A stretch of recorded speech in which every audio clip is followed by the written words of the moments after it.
The following audio may contain the personal testimonials of some Optavia coaches or clients of Optavia. The results relayed in these messages are based on the unique experiences of the participants, and we cannot guarantee like or similar outcomes.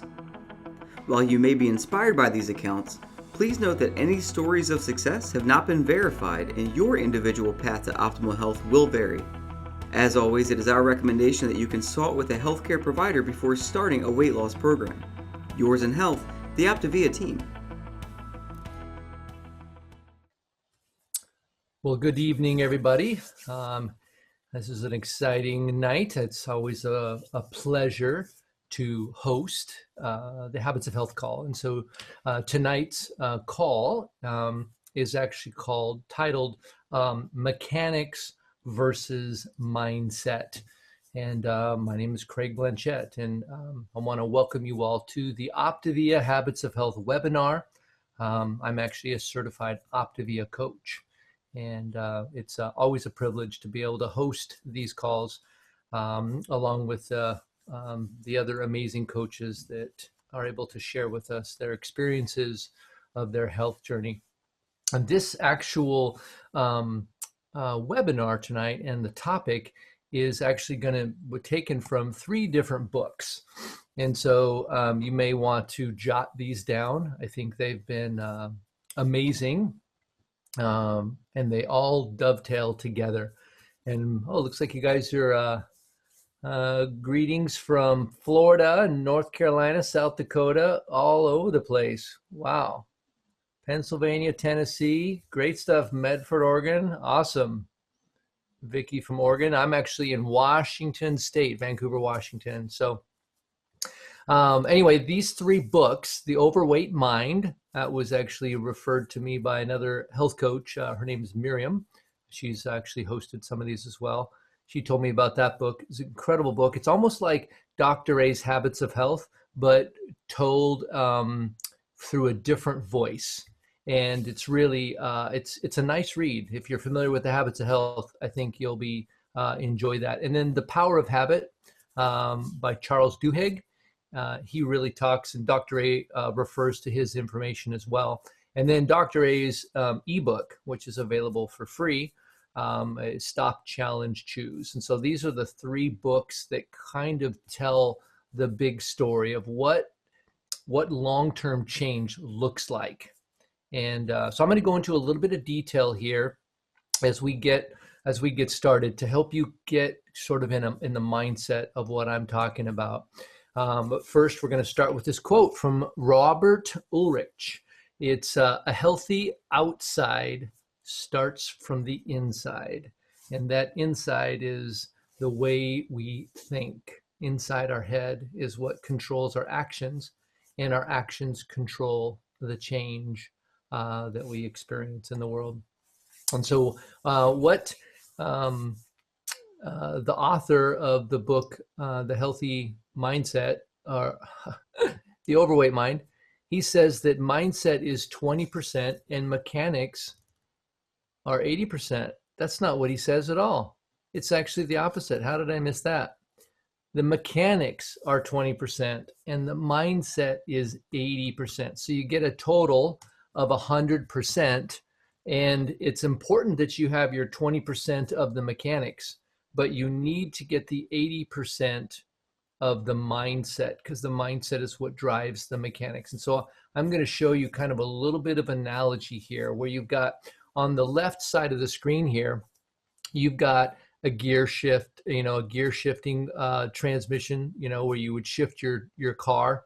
That's kind of the mechanics. Then you've got the engine, and inside the engine, the camshafts, and all those kinds of things of how a car works. So technically, if you were to ask somebody, how did you get from here to there? You could talk about the mechanics of how it all happened. But that's, I started my car, I put it in gear, the engine was running and all this kind of stuff, but it's kind of all, it's necessary, but it's kind of irrelevant. And if you look on the right-hand side, you see probably a view that you might have seen from driving that same car, right? The mindset would be the right picture, and the mechanics would be the left side. Because the reasons why you drive a car is so it takes you places, and so you can experience, um, make memories and experience exciting things and see things you've never seen before. And maybe you take somebody with you and you get to enjoy that trip, right? So here's another example. You got the idea of, on the left-hand side is the mechanics.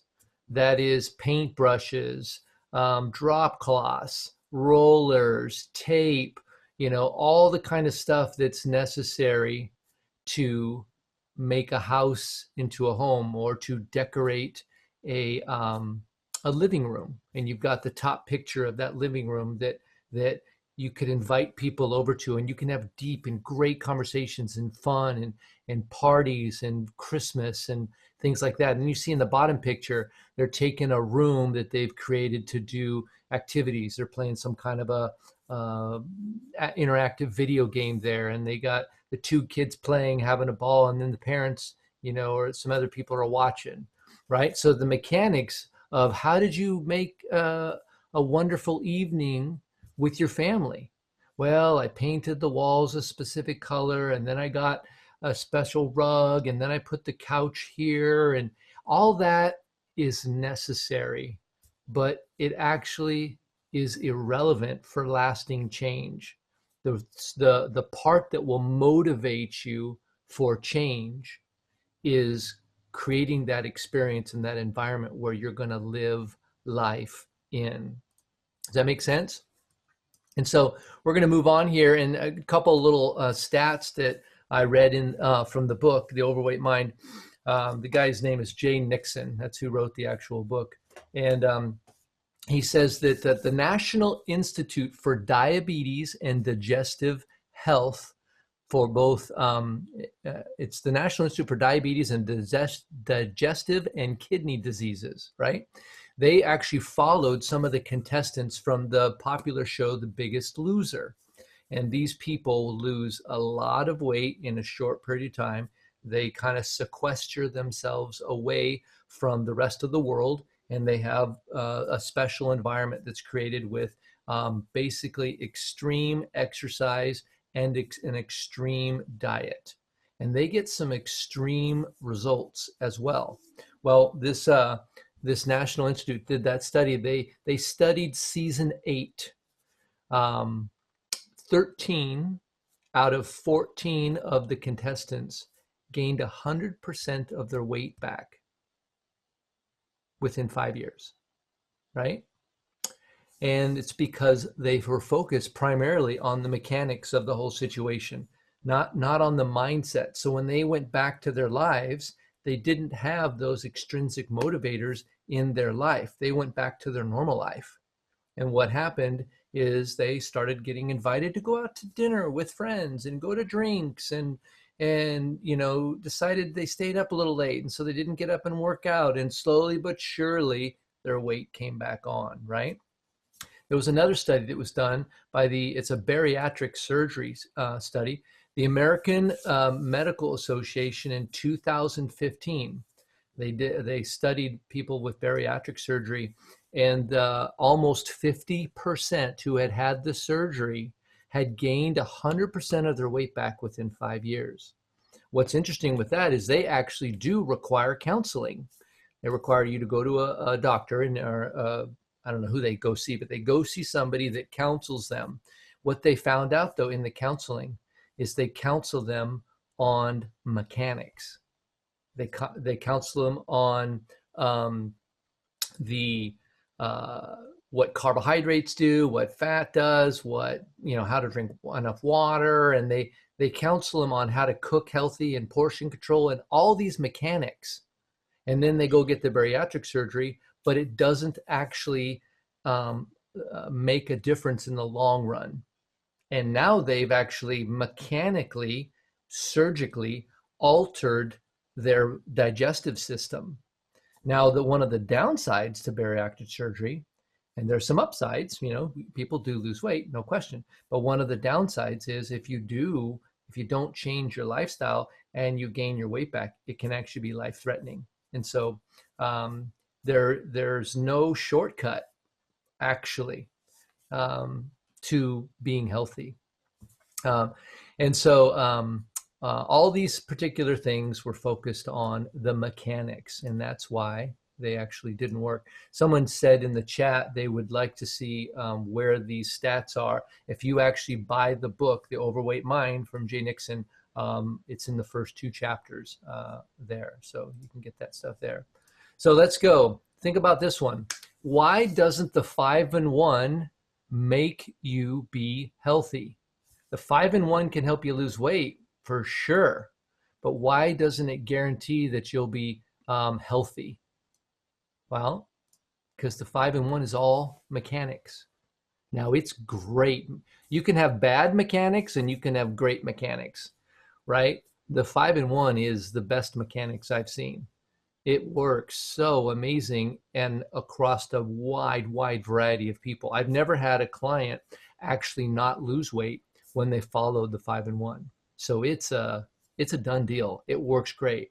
But if you don't interact with the rest of our program, what's going to happen is the weight's going to come back on, and then you'll be going back to the 5-in-1, and then you're off the 5-in-1, and you'll just be 5-in-1 yo-yoing it for the rest of your life.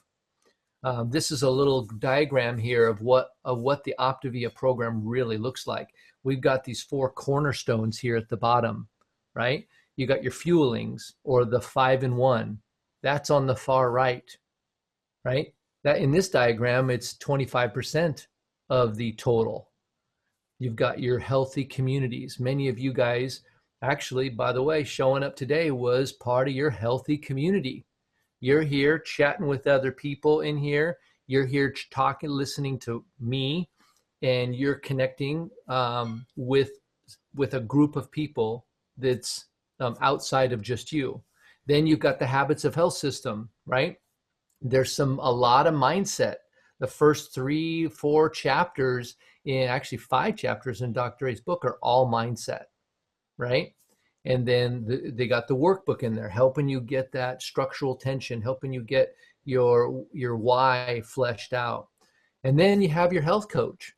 Health coach is going to help you with mindset and some of the mechanics, but they're ideally in the long run to help you with the mindset, help remind you, hey, tell me again why you started this whole thing. Now, what is it that you're wanting to do? Now, why is that important to you? Those are some of the greatest questions that your coach can ask you, or maybe even once a week, maybe once a month. And for all of you that are coaches here, try that. Remind me again of why you began this whole process in the first place. How bad were things, and what did you want to see get better? That's super important that you go back in your mind and you reawaken that desire, because that intrinsic motivation is what's going to drive you. We're going to talk a little bit more about this a little more. This is a question. This came right from the book, and we ask these things all the time. For all of you that are clients, when you become a client with Optavia, we go through a questionnaire process. We ask you, what is it you like to do? Tell me how that would look. Tell me how you'd feel if you did that. When was the last time you were at that weight? Why was it better? Now, what do you want to improve in your health? What does it look like for it to be better? What if you're at your healthy weight? What things could you do? And we're trying to get to all this stuff that's going to be the hooks that actually compel you to do the hard work. And being healthy is not easy. Shouldn't be easy. Easy things aren't usually very rewarding, actually. And so here's a little dialogue of some things that you might actually, if you're a coach, by the way, thank you. If you're a coach, thank you for not keeping this to yourself and helping other people out. And for the rest of you, here's a simple way that you can walk through a dialogue to help uncover the why, right? So here it goes. You ask a person, so what is it that you want to do? Why do you want to do this? I hate being overweight, right? With a little exclamation mark at the end. I hate being overweight. So a question might be, why do you hate that? And the person might say, well, I don't fit into any of my clothes. right? Pretty great stuff. Pretty common question. You might ask, well, why do you hate that? Well, why does that bother you? Right? So first started out with being overweight, and then we went to I don't fit in any of my clothes, and now I used to feel good in my clothes. I fell in love with my spouse wearing those clothes. Tell me how the clothes connected you with your spouse, right? I feel disconnected with my spouse since I let myself go. I want to get back in shape and feel better about myself. And I want to rekindle the fire between us. Do you see how that went much, much deeper? Started with being overweight, and then it worked down through this question as you drew somebody out. And then you got down to the real thing, the real reason. Now, you think this lady, um, um, when she goes to work and there's a bunch of donuts sitting in front of her, she's much more compelled to say, no, no, no, donuts. I'm working on rekindling the fire in my marriage. And it's way more important than a donut, right? But if you don't walk through this and if you just hate being overweight, guess what? You can get healthy tomorrow. Donut today, healthy tomorrow, right? But if you're really dialed in to this particular deeper motivation, you'll walk by that donut and you'll say, no thanks. No thanks. I'm working on some stuff here, right? A bigger reason. So you need a why ultimately that is significant enough to get you kind of out of the starter block. Your why at the beginning might actually be getting less of something you hate, right? Maybe you just want to be less fat, quite honestly.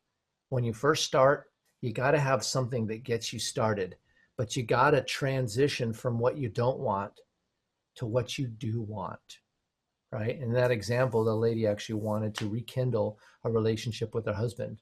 And that was, that's going to be much more compelling. And then the other thing too, is you got to keep actually coming up. You gotta dream again, and you got to come up with new whys, because you're gonna, with this program and with this structured process, you're actually going to achieve your goals. You'll get there. And so guess what? You're gonna have to come up with some new ones. Oh darn. I'm just gonna keep accomplishing my goals and doing more and more of the things that I want to do. Too bad for me, right? That's the problem, is that you actually achieve your goals, and you got to do the work of coming up with some new ones. I think ultimately that's a great problem to have. In this particular example here, you say hate being overweight versus I desire to breathe life back into my marriage. Are you seeing it? Are you seeing the difference there? If you don't do this work, your results will be all mechanics, and they will be temporary, completely temporary. And I've never talked to somebody that wants to temporarily feel good. Never, ever. So think about that. Now, here's another thing. Oftentimes when someone says, wow, hey, you're doing, you look great. What are you doing? What's the first thing that comes to your mind? Is it the mindset, or is it the mechanics? Think about that. Why don't you guys put that in the chat? When someone says, oh man, you look great. What are you doing? Oh, I'm drinking water and I'm eating every 3 hours and I'm this and I'm that. It's right. It's all the mechanics of the diet. What if you answered that question like this? Man, you look great. What are you doing? And you said, well, I tell you what I'm doing. I was tired of feeling overweight, not fitting into my clothes, not being able to see my feet, much less tie my shoes. I was tired of that. And so I connected with a health coach, and we're working on it together. And man, can you see the difference? It's amazing. And so what I'm doing is I'm making some changes, and I'm working with somebody, and we're doing great. That is all about mindset and the motivation. It's actually fairly useless to give someone the mechanics. Oddly enough, what it actually does is scare them away, because getting healthy is a lot of work. And if you give them all the mechanics of how it all works, they'll probably get overwhelmed and say, I can never do that. But you know they can. You're doing it. I mean, come on, right? The mechanics they'll get to, no question. But answer the question about the mindset of what you're creating and why you did it. Get to the why, not just the what. Make sense? Great stuff there. All right. So now we're going to move on to the next section here, which talks about now now that we understand that there's a difference between the mindset and the mechanics, how can we develop the mindset and dig in? What are some of the mechanics essentially in growing our minds? So I'm about to drop the J bomb, right? So this is the big journaling word. No, not journaling. Anything but journaling, right? That's what you guys all say. Hey, Joanna, good to see you. Boom. Journaling, seriously, if you want to, it's like you have a groove in your mind that's the old way of living, right? And we're going to dig a new groove.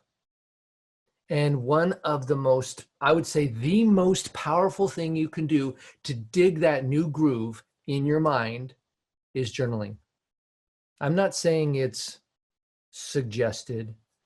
I'm not going to say it's optional. I'm going to say it's necessary. If you want to change your future, journaling is like a superpower. We should all have shirts that have a big J on the front of them. My superpower is journaling, right? So we're going to give you a little bit of ideas of what journaling can look like.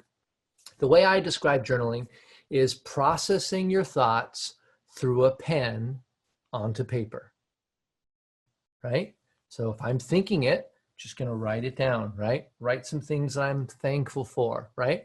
List 3 things you're grateful for. What's good in your life? For those of you that are familiar with Proverbs 4:8, it talks about whatever is right, lovely, just, and praiseworthy. All of these things, you were to dwell on them. Spend some time focusing on what's good, what we're grateful for, right? And so one of the ideas that Jay says is that he actually won't bring on a client that refuses to journal. It's not worth his time, because he's interested in life change. And if you don't journal and if you don't carve those new grooves in your brain, the life change is just going to be short term, right? It's going to be all focused on mechanics. Okay, so now we're going to jump over. Listen to this one. People don't decide their futures, they decide their habits. And their habits decide their futures. Let that one sink in a little bit, right? We don't decide our future, we decide our habits. And our habits determine and decide our futures. I love that quote there. So we're going to jump into a little bit about this thing called a habit loop. And a habit loop, this is some of the mechanics of how it all works, but it's going to help you with your mindset. So you have a cue, and a cue could be, many things.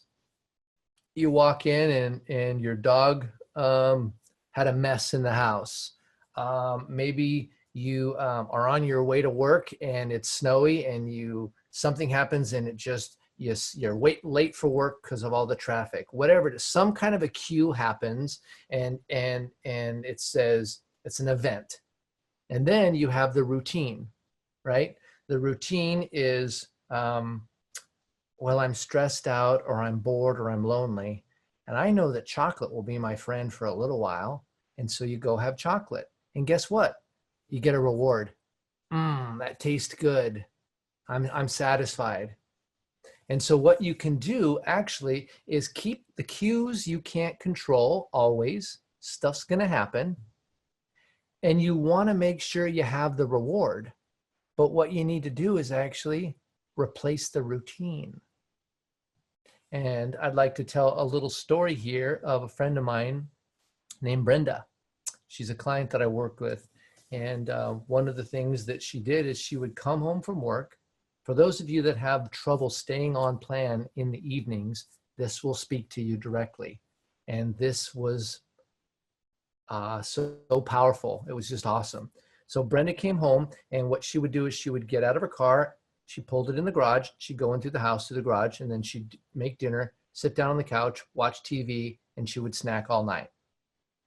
So I said, we're going to change your routine.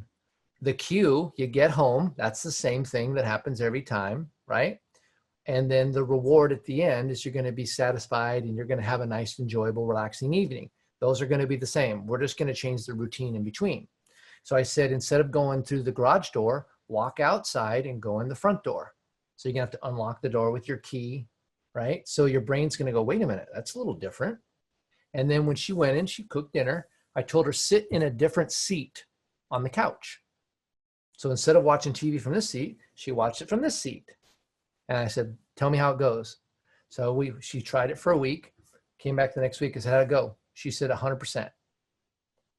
100%. She stayed on the 5 and 1 and did not do snacking in the evening because she still had the cue, still had the reward, but the routine was just slightly different. She sat in a different seat. That comes from the book, The Power of Habit. And so that was a great book. And you might think about actually, getting that book as well. And so here we're going to talk about a little, how long does it take to actually create a new habit? Well, they did some research, and the research actually, how long do you guys think it takes to create a habit? Go ahead and put that in the chat window. 30 to 60 days. That sounds ridiculous. That's funny. It was kind of ridiculous, but it worked. 21 days, 5 weeks, 66 days. Yeah. Well, this study that they had, it was 18 was the shortest time. 266 days was the longest time, depending on the person, depending on the habit. So it's anywhere from 18 to 266. On average, they came up with 66 days, right? And so I don't know how long it's going to take for you to create your habit, but I know you need to create it, right? So how about we say it takes as long as it does? How about that? Maybe you think it's 21, but it actually takes you 41. Doesn't really matter. You got to carve that groove. You got to create that habit. All right. And so here is a little diagram here of some action steps that you can do. This is the Habits of Health 7-day action. All right. You ready for it? 7 days in a row. Can you do this? Right? Here we go. By the way, if you want to see this later, if you got a pen, it's bit.ly/HOH